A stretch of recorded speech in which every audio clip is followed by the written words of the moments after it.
Hi friends, we at GLC would like to take a quick moment to thank you for watching our programs on this platform, and we'd like to ask you for a little favor. Would you please go beneath this video and click the subscribe button? Did you know that by simply subscribing to the GLC YouTube channel, you can help us financially support the programs on this platform? You'll need to be signed into YouTube beforehand, but if not, simply click the subscribe button and YouTube will automatically walk you through the steps to sign in or to create an account. By taking these simple steps, you will not only ensure that you continue to receive our unique programming and gain instant access to the hundreds of videos we post, but more importantly, you'll also be telling YouTube that GLC's content is worth watching and promoting. Likewise, if you enjoyed a specific program, please click the thumbs up button below, which also helps inform YouTube that this is a program worth recommending. Finally, once you have logged in and subscribed, please click the notification bell below in order to receive announcements when we post new content. As usual, feel free to post your questions and comments in the comments section below. We always love hearing from our friends and viewers. Again, thank you for watching and supporting God's Learning Channel. We couldn't spread the message of the gospel without you. Be blessed, and we hope you enjoy the show.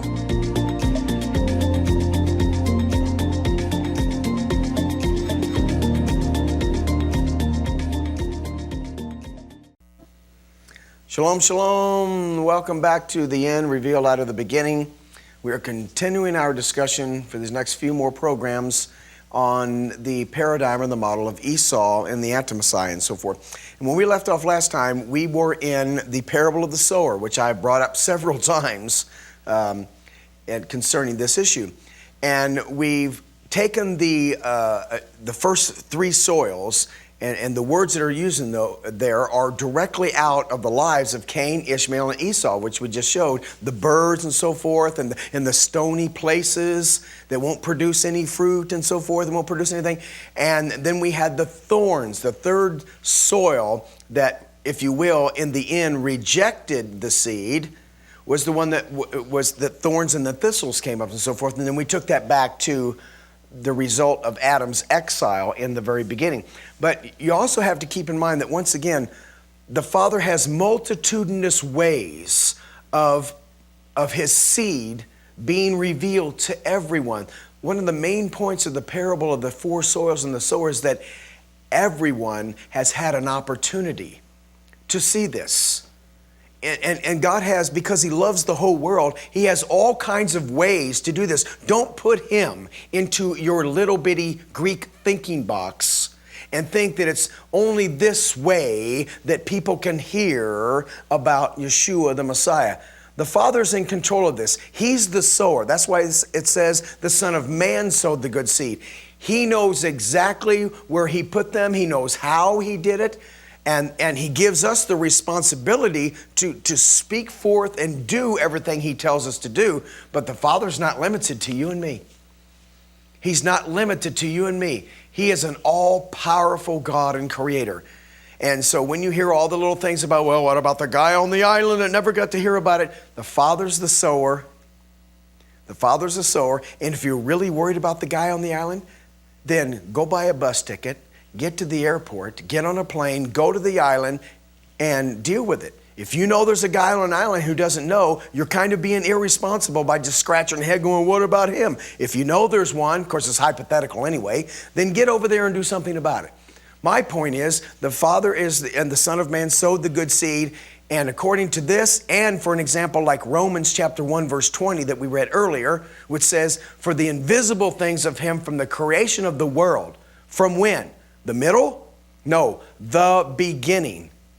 The invisible things of Him from the creation of the world are clearly seen, clearly the English uses there, and understood by the things which are made, even His Godhead, so they are without excuse. So He pours out His seed into all the four kinds of soil. Why does it have four kinds of soil? Because of the north, the south, the east, and the west. It's one of the main reasons. In other words, all of it, the whole earth. It's one of the major reasons why you have four gospels. And you have four levels of interpretation of understanding the Scripture, because when you gather in all four, it's God's way of saying you understand it all. And so the first three soils are identified in the lives of Cain, Ishmael, and Esav. When we get to the fourth soil, of course, that's the one that's going to receive it, and they're going to produce fruit, as we talked about earlier, after Abraham's seed. Abraham, Isaac, and Jacob. So I want to focus for a little bit now on this program on the thorns, and we'll probably continue on into the next one. Because when you when you go back to the beginning and see the thorns, you're going to see they're going to be used consistently from Genesis to Revelation.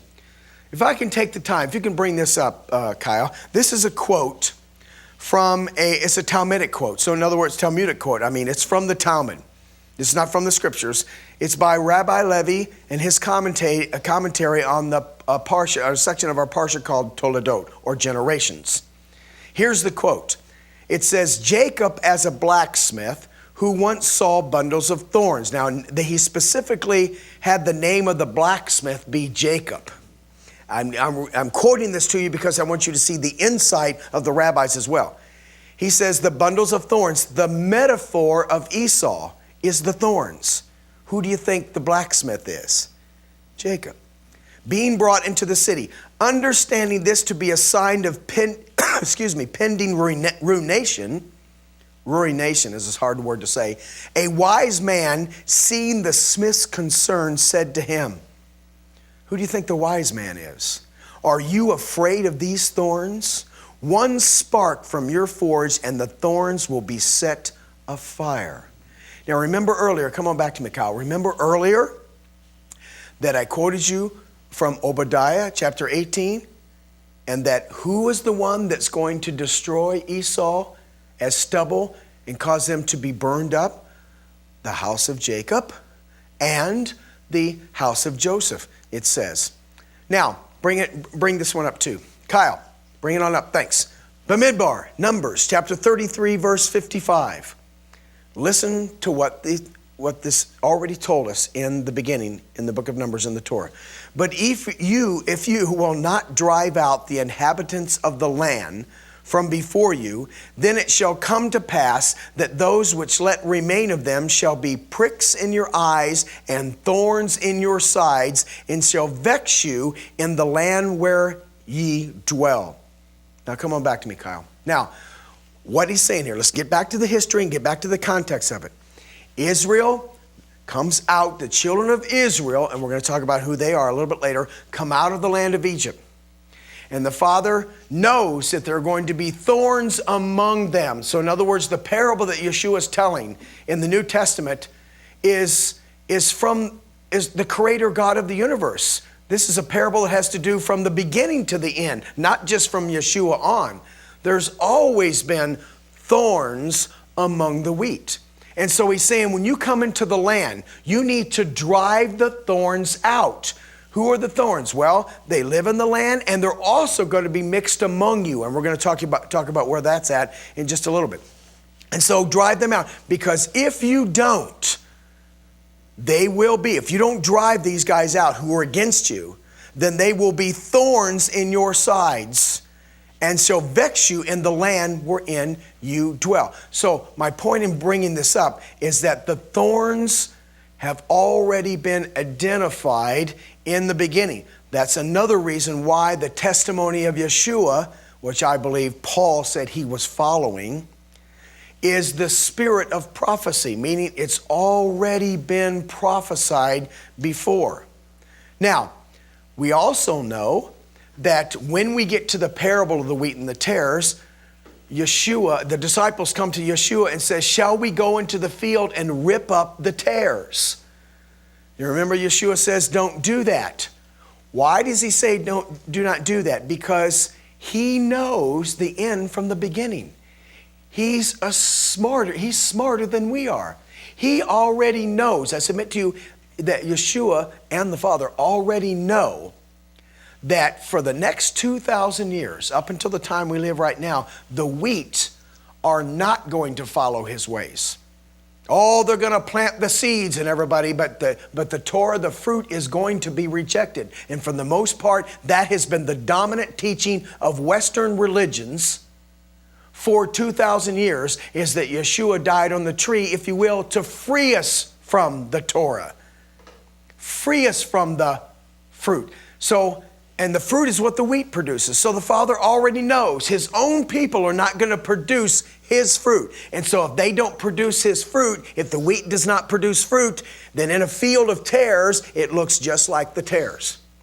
But he also, so in other words, he's saying, if you rip up the tares, since you can't tell the difference because the other one's not producing my fruit, then you're going to rip up the wheat with it. Don't do that. Wait till the end of days. Because in the end of days, the Father already knows that a remnant of people are going to rise up in the latter days. I believe that's happening right now before our very eyes. A remnant of people are going to rise up. It's always been a remnant, gang. And they're going to say, we are going to go back to our roots. We are going to restore what has been taken away or corrupted. We are going to go back to the fathers. We're going to turn our hearts back to the hearts of the fathers. We're going to restore his ways in the latter days. And then the wheat's going to start producing fruit again. And it will be so easy to tell the difference in the latter days right now between the wheat and the tares. The dividing line, my friends, is going to be greater and greater and greater. We're going to see such a much more demonstrative presence or difference between wheat and tares in the last days. Forgive me for coughing again. I'm still struggling with this little cold. Okay, now, so the bottom line being, don't rip them up. In the latter days, there will be a difference between the wheat and the tares, and you'll be able to see them. Now, with that in mind, let's go back to Numbers when he says that if you do not drive these guys out. Well, I thought we just learned from the parable that Yeshua told that he doesn't want them to rip them up. He didn't. Because when you read the book of Numbers, that was the Father's intention, his desire. Take them out from among you. Remove those guys. Rip those tares up. But he says, you did not. In Numbers chapter 33. Kyle, can you bring it up again? Let's see this verse again. He says, but if you will not drive out the inhabitants of the land, that's what he wanted them to do, then they will be thorns in your sides and vex you in the land we're in. The reason why I have the word vex there is zarar. Zarar, you see it in parentheses there. Can you see the English word vex? The word zarar is the Hebrew word. That happens to be the root of the Hebrew word zarah, which is translated as trouble. As in Jacob's trouble. In the last days, there will be what we call Jacob's trouble. And this is already revealed in this agricultural picture of these people who you did not drive out when I told you to do it. And now he knows ahead of time that they're going to be pricks in your eyes and thorns in your sides, and they shall trouble you, if you will. It's just translated as vex here, in the land wherein you dwell. The Bible calls that prophetically the day of Jacob's trouble. So now when they get into the land in Joshua chapter 23, verse 13, because they didn't do it, now listen to what the Father says. Know for a certainty that Yahweh your God will no more drive out any of these nations from before you. What he's trying to say is if you would have just done this, it would have actually been me that would have done it.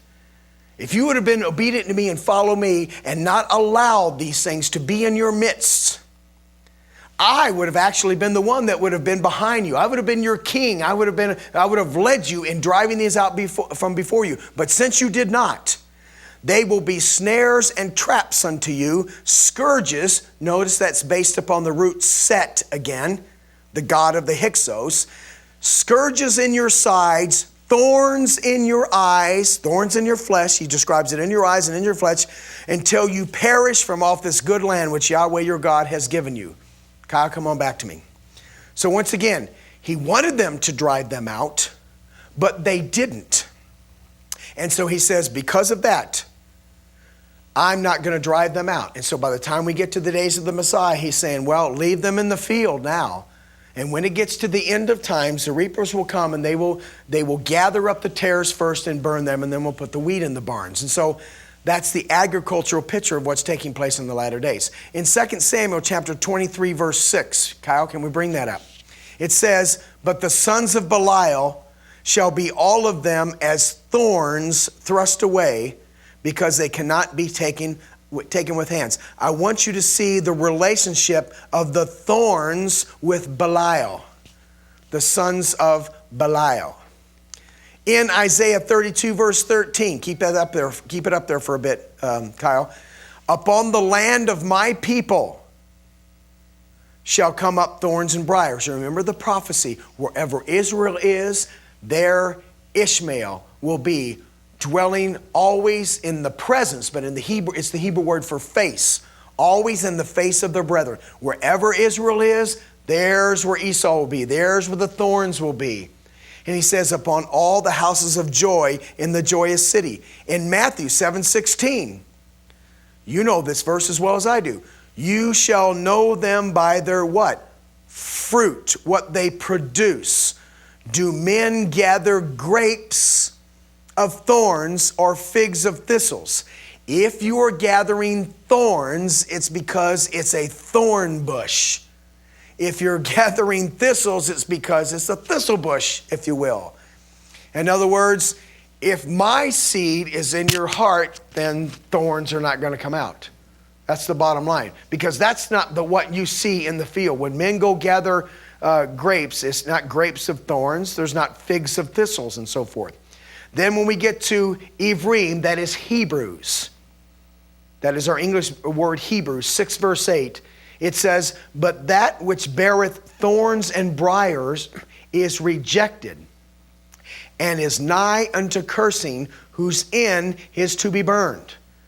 So I'm giving you some examples where you're going to start to see these thorns and thistles and briars everywhere. Come on back to me for a moment, Kyle, please. You're going to see them all over the scriptures from one end to the other. That's the idea of once you begin to see. That it's not me. Any good teacher of the scriptures should be able to bring out things in the text that it's not just here or there, but you'll begin to see it everywhere, all over the place. It reminds me, if you can humor me for a minute, it reminds me this idea of once you see it everywhere. Once you understand the concept of the dividing of the house of Israel and the house of Israel and the house of Judah, and that's really what he died on the tree for, was to restore those houses back together. Once you see it one place, then all of a sudden you'll start seeing it in all the language from beginning to end. So this concept of once you see it, you can't help but see it. I remember when I was much younger, and I remember being in a doctor's appointment, in a doctor's office. I think this was sometime in the 70s or early 80s or something like that. And I remember sitting in that doctor's office, and there was a group of people clamoring over in the corner, and there was this picture on the wall. This picture was hanging there on the wall. And I remember they were all talking about it, and some of them were laughing and so forth, and I just kind of get curious, well, what's this picture all about on the wall? And so pretty soon I went over and asked them. I said, well, what's the deal with the picture on the wall? And because it was just a picture of some squiggly lines. There were some colorful squiggly lines, horizontally going across this picture. And they said, can't you see it? And I said, can't you see what? Well, can't you see the picture? I said, well, yeah, it's not a very attractive picture. And they said, oh, no. Can't you see that there is the Nina, the Pinta, and the Santa Maria, 3 camels and a horse in that picture? I went, what? And I said, yeah, look at it. It's 3-dimensional. It comes right out at you. And I looked at it, and I went, I just see a bunch of squiggly lines. And here's what they said. They said, no, look through the picture. And so I went, contorting myself every way, I couldn't see anything. And then finally one guy says, no, if you get close and you cross your eyes, you can see it. So I walked up to the picture, and I went, look at the picture, and I go, I'm sorry, I just see squiggly lines and so forth. And so I backed up from the picture, and all of a sudden, Jared, here it comes, right out at me. Some of you have probably seen these pictures. I don't know that they're really popular anymore, but they used to be popular about 20 years ago. The point being is once I saw those 3 ships, those 3 camels and a horse coming right out at me, 3-dimensionally, I could not walk by that picture and not see it anymore. From that point forward, every time that day I walked by that picture, because I think I was in there for some tests, I could clearly see it. So once I saw it, I could not help but see it all the time. That was kind of my point. And that's kind of true with this. Once you see these agricultural pictures, all of a sudden you'll start noting it in all these verses everywhere from beginning to end. Okay, Kyle, bring up the next verse.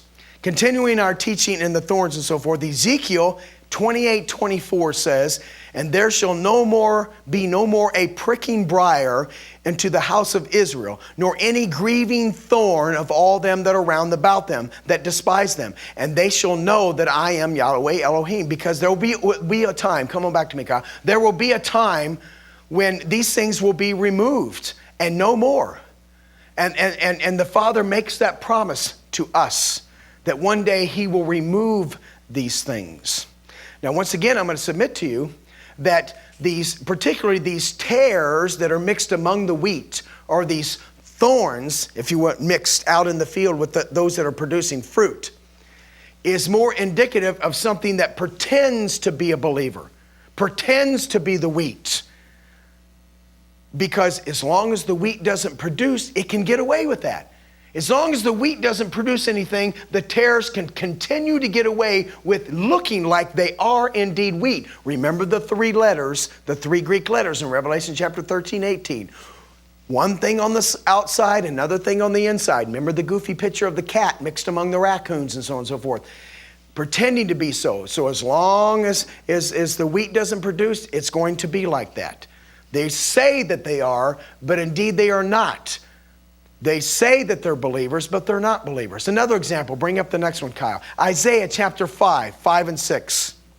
And now go. Everybody's familiar with what takes place in Isaiah 5. I will tell you what I will do to my vineyard. See, the Father's actually going to do it. It's the ramifications of sin. I will take away the hedge thereof. He would have protected the vineyard, but they turned from him. He says, and it shall be eaten up, and break down the wall thereof, and it shall be trodden down. I will lay it waste. Remember that word waste? It shall not be pruned or digged, but there shall come up briars and thorns. I will also command the clouds that they rain no rain upon it. Now remember, what's going to come up? Because they turned away, his people turned away from him, all of them did. Briars and thorns are going to come up from amongst them. That's the same thing that happened to Adam when he was exiled out of the garden. He had this nice garden. Come on back to me a minute, Kyle. He had this nice garden that he originally put them into to protect them and keep them safe. And all they had to do in that garden to eat was just be walking around like this, and they were hungry, they'd just go pick something off a tree and eat it. All they had to do when they needed something, this paradisical atmosphere that the Father, the cultivated plant, had designed for them, if they'd have just kept his ways, when they needed to eat something, not only could they just grab it and pull it off a tree or a bush or something, but I guarantee you it tasted a whole lot better than any fruit that we eat today. And that's all they had to do, but they sinned, and so the result is exile out into the thorns and the thistles. And not only that, he says that because of what you have done, by the sweat of your brow, you shall eat bread. Now that's the Father's way of saying, if you'd have stayed in the garden, all you had to do was walk by it, because it was already completely designed to be eaten in the garden. But now, by the sweat of the brow, you're going to have to eat bread. Bread is something you have to prepare. You have to take a combination of this and put it with this and put it together with this and mix something together in order to make bread. So you got to go out and get a job, if you will. I got to earn the eggs. I got to earn the sugar. I got to earn the flour or the raisins or whatever you put in the bread. Before, all you had to do was pull it off a tree, and not only was it good for you, but it was very good for you. Now you got to work by your sweat of your brow in order to earn it. So the punishment was you're going to have to be out there going through the same heat and floods and catastrophes that the rest of the world has to go through because you refuse to heed the word of God. And so briars and thorns will be among you. Then he also says, and I will have no rain come upon it. Remember what the picture of the rain is. Casting forth Torah. The Torah. You don't want to obey my Torah?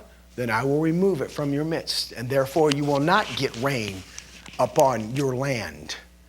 and you will not produce. And my friends, most of us know that that's exactly what happened to Israel for a long time. The land was barren. It was not producing any fruit. You've probably heard the quotes from Mark Twain, who went over there in the late 1800s and said, I don't know why anybody would want to live here. It's a barren desert wasteland. But then as soon as the people of God started returning, Israel is restored as a nation in 1948. One of the first things they decided to do with respect to this nation Israel was turn to the peoples, back to the peoples, the pure language, just like he said he would in Zephaniah chapter 3, verse 9. And as soon as the language starts to return, because you can't separate people from words, and people start going back to the language that started all things, we're still not there yet, all of a sudden the land starts to blossom and bloom and produce much fruit again. This is not a coincidence. As the Torah begins to return in the latter days, all of a sudden the land begins to blossom and produce much fruit. That's one of the first things that when I go to Israel and take people with me and we do tours, that's one of the first things that people notice that have never been to the land before, is there are so many places, especially as you come down the Galilee, heading toward the Dead Sea, and so places, some of those places up in the northern part of Israel in particular, but even many places in Jerusalem as well. You can see the beautiful foliage, and lots of people commenting on some of the kibbutzes around there, and some of the beautiful flowers and fruit blossoming, and so many pomegranate trees, seeing pomegranates everywhere, driving through the fields and seeing the bananas hanging from the trees, wrapped around with the blue bags and so forth. Understanding that the reason why those bananas are wrapped in the blue bags is because Israel has stumbled onto a secret in which they've now produced straight bananas. Israel has managed to figure out how to produce straight bananas. So they put them in those blue bags in order to protect these new straight bananas that they've come up with. Okay, that's not true. Okay, don't go for the straight banana thing.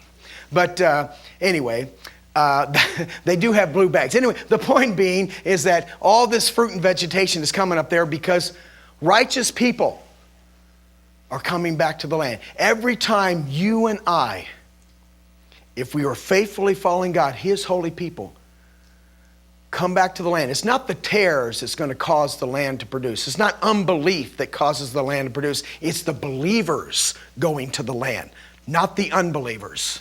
It's the believers. I'm going to submit to you that the tares are mixed among the wheat in the parable, but it's also true that there are wheat mixed among the tares.